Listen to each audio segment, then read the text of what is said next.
मास जंग पर ब्रिक्स देशों के नेताओं ने मंगलवार को एक असाधारण वर्चुअल बैठक बुलाई, जिसमें ग्लोबल साउथ के लगभग सभी बड़े नेता मौजूद रहे। भारत के प्रधानमंत्री नरेंद्र मोदी इस बैठक में शामिल नहीं हुए। आखिर इसकी क्या वजह रही? एक ऐसी बैठक जिसमें सऊदी अरब के क्राउन प्रिंस मोहम्मद बिन सलमान मौजूद थे, रूस के राष्ट्रपति व्लादिमीर पुतिन मौजूद थे, उससे पीएम मोदी ने क्यों दूरी बनाई? प्रधानमंत्री की गैर लेकर भारत की तरफ से कोई आधिकारिक वजह नहीं बताई गई है।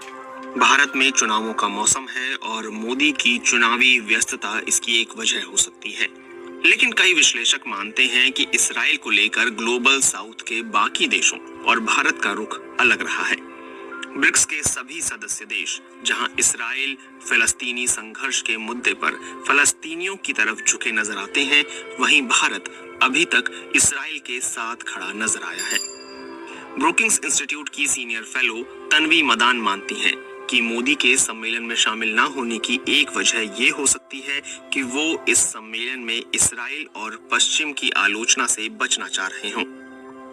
भारत के अलावा ब्रिक्स के 5 मूल सदस्य देशों के राष्ट्राध्यक्ष इस सम्मेलन में शामिल हुए।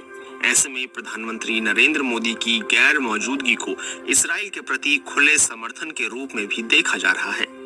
अंतर्राष्ट्रीय मामलों के जानकार एस.एल. कंथन ने इस पर लिखा है कि बैठक में शामिल हुए चीन के राष्ट्रपति शी जिनपिंग ने तुरंत संघर्ष विराम की मांग की और अंतर्राष्ट्रीय मानवाधिकार कानूनों के पालन पर जोर दिया।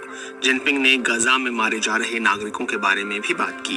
भारतीय विदेश मंत्री एस जयशंकर ने संघर्ष विराम पर बात नहीं की, सिर्फ मानवीय राहत का जिक्र किया।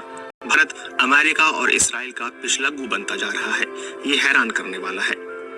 वैसे दिलचस्प बात है कि इसी साल सितंबर में भारत की अध्यक्षता में G20 का शिखर सम्मेलन हुआ था।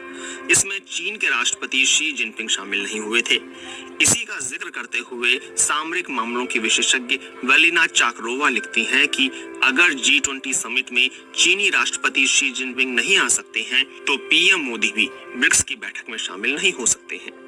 जब शी जिनपिंग G20 शिखर सम्मेलन में शामिल होने भारत नहीं आए थे, तब कहा गया था कि चीन भारत की उपेक्षा कर रहा है। ब्रिक्स को चीन की अगुवाई वाला संगठन माना जाता है और इसमें उसी का दबदबा है। ऐसे में पीएम